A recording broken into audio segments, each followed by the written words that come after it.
All right, let's get started. We have an episode of San Jose Sharks are open for business. Let's go. This is the Undrafted Hockey Fan Podcast. Just wanted to get on to this. You can see from the title, we are talking about the San Jose Sharks, my second favorite team. I'm really excited about them. I'm excited for them to start making some changes and start going towards I wouldn't say it's a rebuild. I don't know if it's a rebuild. I think it's definitely a retool. They have good players that they in the minors that they're going to be using, but they have good players in general. But as we just heard Mike Greer talk about recently, they're open for business, which I'm excited for. I think they need to kind of do some house clearing. I think similar to some other teams, they just need a reset. Again, they have good players, but they do need a. There's some players that they're not going to move, but. They're not working with much cap space, and the roster's pretty full. They have 49 contracts with a 50. They got right now the deadline cap space. They got about $1 million, so their projected cap space now is 229,000. Mike Greer, again, like I said, is said they're open for business. So let's kind of go over a couple things that they got coming up. They have their first and second round draft picks for 2023, 2024, 2025. So they have draft picks coming up, which is good. They're going to be now since they're open business. They will be acquiring. I imagine they'll be acquiring some dead contracts, some bad contracts, not dead contracts, some bad contracts, and then they'll also going to be looking to just pick up some draft picks as well. So he did say they are open business for everyone besides Tomas Hertl. That is the rationale being is that they just signed him to an $8 million deal. So that's understandable why they would do that. And he's still pretty young. He's 28 years old right now. So they also signed Couture recently, not recently, but pretty recently. But he's a little bit older. He's 33 years old, captain of the team. Still a very phenomenal player. I think that he would be a great player to kind of continue to keep on the team until they're ready to be good. But that's kind of up to them what they want to do, of course. So right now he's got 7 points in 11 games. Let's go. We'll change over here. Change to the TV view. He's got right now. He has, like I said, 7 points in 11 games. You're looking at about half point to 3/4 point per game player. But for $8 million, that's not really what you want. So you have an $8 million guy right here. So just not really the desired price you want to be paying for someone like that. So now I am going to go talk about some of the people that I think they should keep keeping just because they're either cheaper, still have a lot of upside, or I just think they're great. So I'm biased. I love Timo Meier. I think he's a great player. We'll talk about my favorite hockey player on this team. Actually, my favorite player outside the Detroit Red Wings is on this team. So we'll talk about them in a second. If you already know, you know. But Timo Meier is actually one of them, but not my favorite. But great player. I don't know why they would try and get rid of him. That to me, that's crazy. I mean, they're gonna get a ton of value for him. If you go to his page too, he's a great player. I think he's got a little slow start. He's got 5 points in 11 games right now. You can see point per game, almost a point per game player right here. Last year, really a breakout in my opinion. He's a little over half point per game there, a little over half point per game player over there. 18-19, 66 points in 78 games. So again, I think he's great. I'd love to have him on my team. Career wise, about a little over half point per game. I think he's great. I think they should look to keep him and build around him, especially being 26 years old and Hertl being 28. I think that would be a good little core to build around as well. Kevin LeBlanc is fine. I mean, I wouldn't know if we need to keep him. Luke Cunningham just picked up him in the Nashville trade. They can get rid of him as well. Probably flip him. He's 24. He's got still has a lot of upside, and they have him for RFA, so they actually might keep him. Same with Timo Meier because he's going to be an RFA. I think they want to keep his rights and just sign him to a shorter term deal, or flip his rights away. So we'll see if anything happens. Oscar Lindblom picked him up. They signed him from free agency. He was bought out by the Philadelphia Flyers, so he has a lot of upside. He's only 26, right? He did beat cancer. That's the one thing that is the issue with I thought with Philadelphia is that they bought this guy out. He just beat cancer. They bought him out, and they're like, yeah, we're good. Like, come, you're killing me, guys. Come on. Like, and then they signed. I mean, I could talk about Philadelphia all day, man. It is bad. So, but I I'm surprised they did that. It's just bad PR. So I'm happy that I want Oscar Lemon to have a chance, and I'm glad they were able to get him on a 2-year contract. Hey, let him show his stuff and everything. So Nick Bonino, that trade was with the Alex, no, not Nick Bonino, Alex Barabanov. I can't believe he got a no trade clause, which is wild to me. He was actually part of the he was traded from the not San Jose Sharks. He was traded from the there you go. Right here. Toronto Maple Leafs. Ante Sumelia. I have no idea this. Who is this? Who is this guy? Is he even playing right now? I don't know. He's not even playing. Can't even find anything about him. Anyways, so I think Barabanov he can keep as well. He's 28 again, kind of just some guy. Keep him cheap. If he wants to stay around, great. If not, of course, you can't move him. So he's got a 10 team no trade clause. Nick Bonino, let him go to UFA. He's 34 years old. Nico Sturm, good pickup. Sign him for a couple of years. Good center. I mean, always need that center depth and everything. So he's gonna be around for a little bit. Steven Lorentz, 26-year-old, probably know who he is at this point. Keep him around if you want to. Noah Gregor, fine. 24. Matt Nieto. I like Matt Nieto, but I don't think he's the same value he would on the marketplace. So let him, if you can get something for him, get him a fourth rounder from her, fifth rounder from him, let him go. A lot of these guys, they're just some people that they're just not necessarily worth it. Of course, you have Gadgevich. I always say that wrong. Waiters claim, well, that's nice. So, but RFA paying minimum. So he's again another player. We kind of know who he is. Let's check out what he is, how he's been done recently. I mean, no point production is not really there, unfortunately. I mean, he's their fourth liner, I guess. So I guess for league men, he's fine. I guess. I'm biased. Okay, so this is he's paid this. Evgeny Svechnikov is paid the same as Gadgevich, but I am biased because Evgeny Svechnikov was a first-round draft pick for the Detroit Red Wings, favorite player, of course, right? I was so bummed when I was going to let him walk. He couldn't get in the lineup. He couldn't break out, and I understand he needed to change of scenery, which I'm glad he did. So he played with the Jets. He put up 19 points, nothing crazy. I think he played a lot of fourth-line minutes. I don't think his time on ice was anything major. But then San Jose Sharks putting up 4 points in 10 games. I think he's just a good hard worker, man. I want him to keep him around. So I'm biased again. Keep him on your fourth line. RFA, still young, not that young, I guess, 26 years old at this point. But I think he's a great kid, man. So I like they picked him up. So I think he had an opportunity. So now I'm actually gonna go backwards on this. So Scott Harrington, mid-league man, he can go. Jacob Megna, pretty close to league man, he can go. You're seeing 29 years old, 29, 28, 30, 24, 35, 32. You're not getting rid of Mario Ferrero. He's great. Keep him. They signed him long term. That was at a great deal. That's going to turn out to be really good. Good for them, by the way. Good for the Sharks. That was a good one by Doug Wilson. That was really smart by them. So I like Jacob Megna.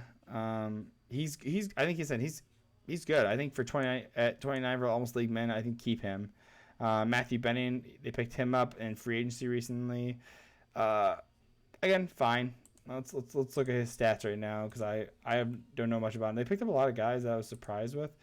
At 1 point, not a big point producer. Hopefully, he's more of a shutdown guy. So we'll see. Hopefully, it works out well. Shemek, 30 years old, on the other side of 30. He's going to be on the other side of 30 soon. So they'll keep him around as kind of like a depth leadership. Or I think he's second line leadership. So Mario Ferrero, again, keeping him great, awesome draft pick and everything. So Mark Evervlasik, the no movement clause. He's not produced like he used to, and that's the bummer.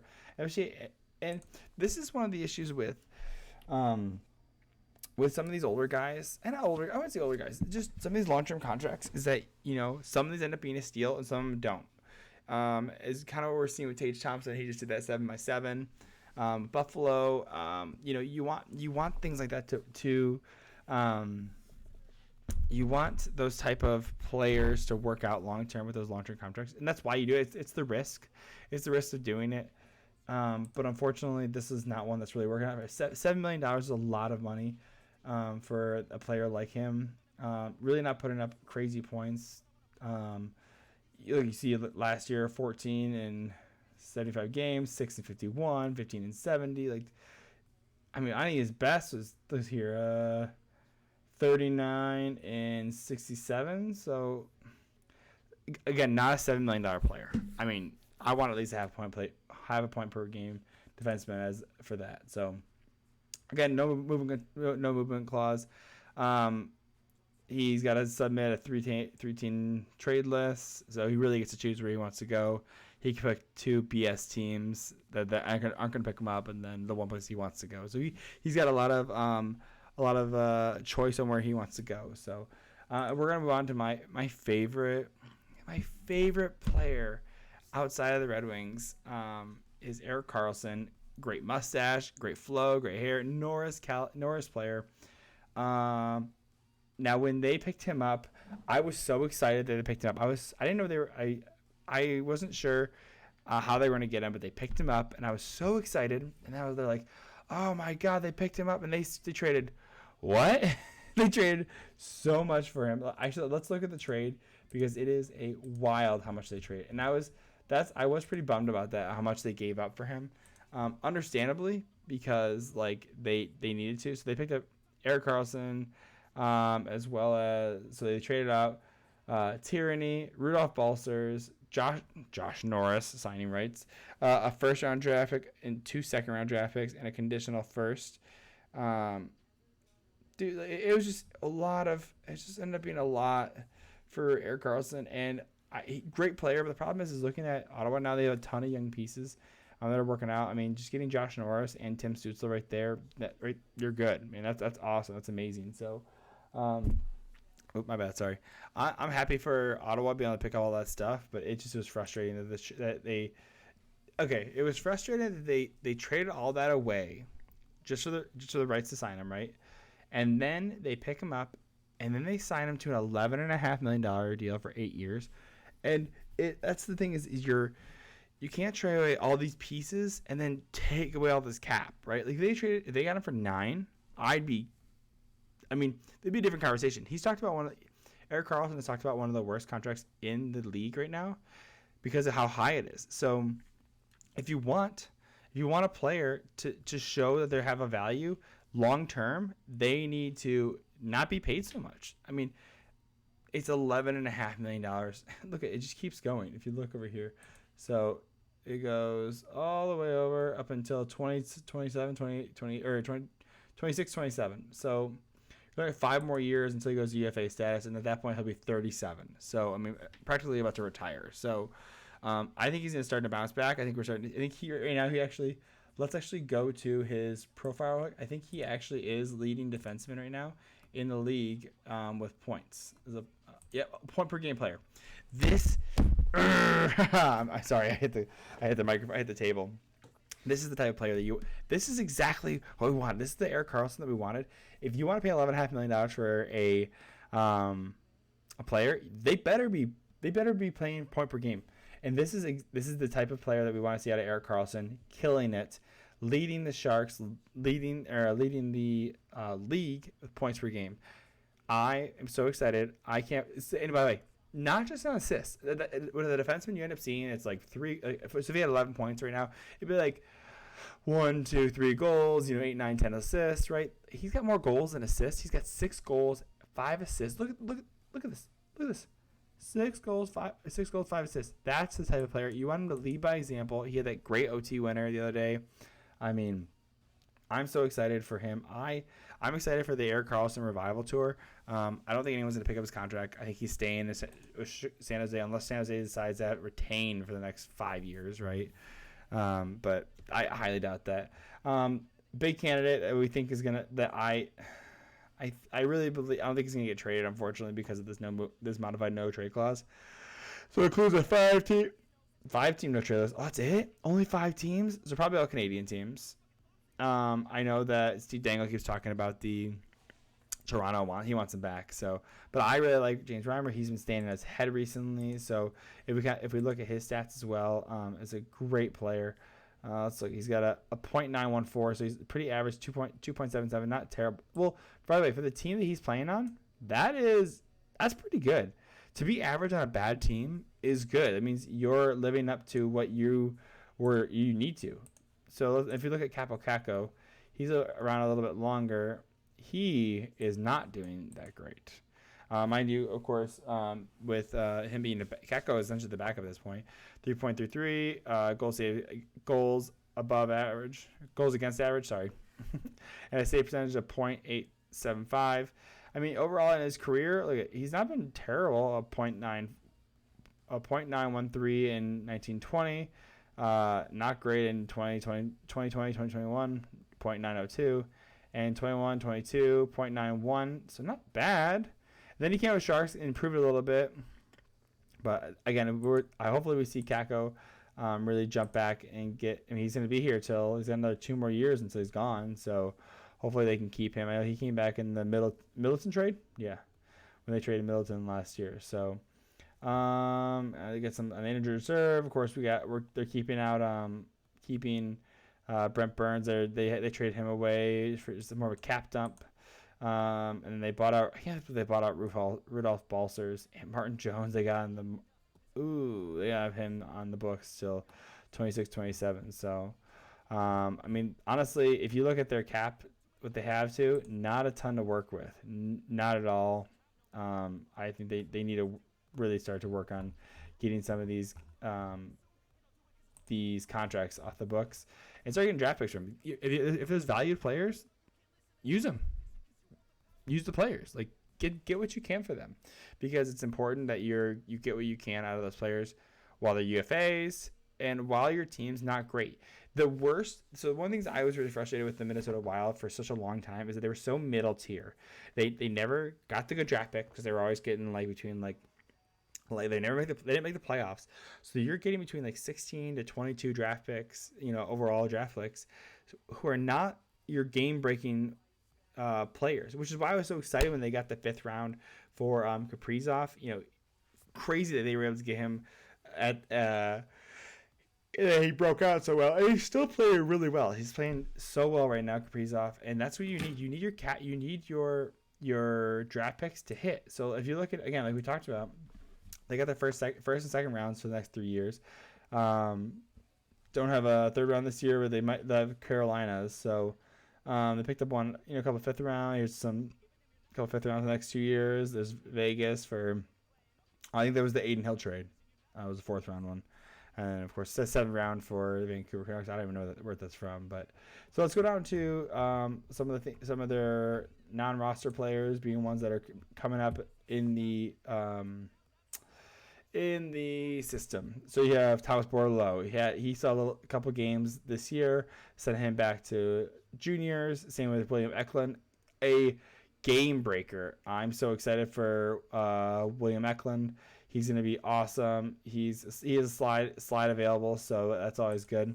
Brandon Coe, I'm very excited for him. So I forget where he was drafted. He was drafted 4th round. So I really like Jasper Weatherby. I think he's actually a good player. I'm excited for him to be there. We have Ozzy. Okay.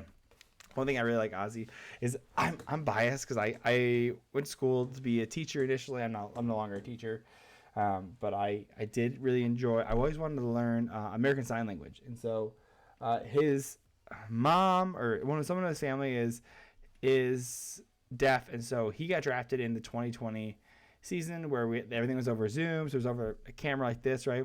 So you had, when they drafted him, they said with the I think it was 30th overall pick. Let me see. 31st. With the 31st overall draft pick, we select, and they go, Y. So that was O. So they did O, Z, Y, Ozzy for his parents. So his parents knew and signed. They saw it on TV, and I was adorable. So I was so excited for that. I really want him to work out. Let's see how he's doing, actually. I'm curious on what his stats are right now. If we go down his right now, so look at that. Last year, 41 points in 43 games. That's exciting. Didn't play amazing with the Barracuda, which is fine. The WHL, over a point per game player, 1920. Awesome, great. Let's do it. I'm excited for him. Kind of going along the line. Some of these guys, I'm not great with the prospects, but I think those are some of the good players that I'm really excited about. I like Ryan Merkley. I thought he's a good pickup as well. 2018. So we'll see. And he's signed as well. Yeah, Aaron Dell. Still, they signed Aaron Dell? No way. I love that. I love Aaron Dell. I'm biased. Where is he playing at right now? Again, this is more of an exploratory for me. This isn't for the future. He's playing with the Barracuda and doing well. A .927. Mind you, he's playing in the minors, right? So he is an established goalie, 33 years old. So hopefully he is doing well. But that's exciting to have someone like him. But so this is kind of where. So we're looking at there's a lot of pieces that the San Jose Sharks get to move. They have a lot of opportunity. They get to be able to move on and move towards building a team properly. And that's the thing, is that they had a great run against in Vegas' inaugural season. They had a great run to the Stanley Cup Finals. It was the year before that, because Pittsburgh had won. So great. No, it was after. When did they go? Anyways, it was like that. They went to the Stanley Cup Finals, and that was one of those where they started signing those big contracts, and they said, okay, yeah, we're contenders. We're able to do this. And it's like they weren't able to do it. They didn't have the pieces. And so now you get to go out. You have some proper pieces that are still in the system. Let them marinate. Let them grow. Let them go in the HL and their junior teams, and let them just like grow and kind of do it. Like I said, do what the Red Wings do what the Red Wings did and are doing. By bringing in some one-year contracts and flipping these guys for picks. Do what Chicago's doing. They brought in Athanasiou. They brought in Max Domi. And they're going to trade those guys out, and they're going to get a buttload for them. They're going to get, they can get probably, if they play poorly, it was a one-year contract. Probably get like a 5th-round draft pick. If they play really well, they can get like a second or something like that. So there's a lot of opportunity. You can get a third, second. So there's a lot of opportunity to really just thrive and really just make something of this team. I think they have a lot of good pieces. I really don't want them to start selling off a bunch of pieces, but I understand what they're trying to do.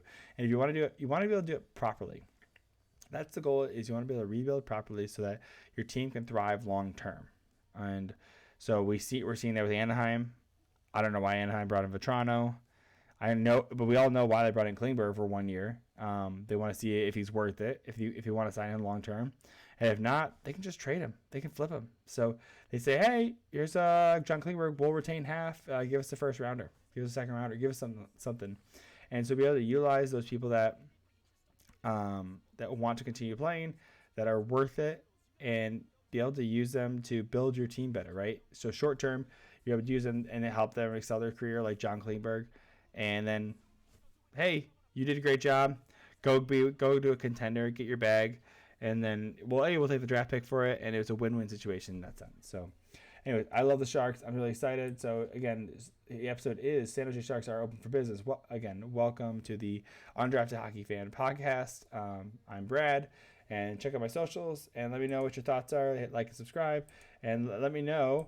It's my boy, Erik Karlsson. Yeah, on the title, on the thumbnail. So, let me know if you have any thoughts, or if you want me to talk about anything. I love me some San Jose Sharks. My hat is not here, but I'm really excited. Like I said, I'm excited for them to be good again. Maybe not again. I'm excited for them to be good and just start running train. They don't have a cup yet, and so I want them to make a real legitimate shot at getting a cup. Hopefully within Erik Karlsson's time on the team. So that'll be probably, again, they have 5 years, so hopefully they get some going. So anyways, let me know what your thoughts are. Love you.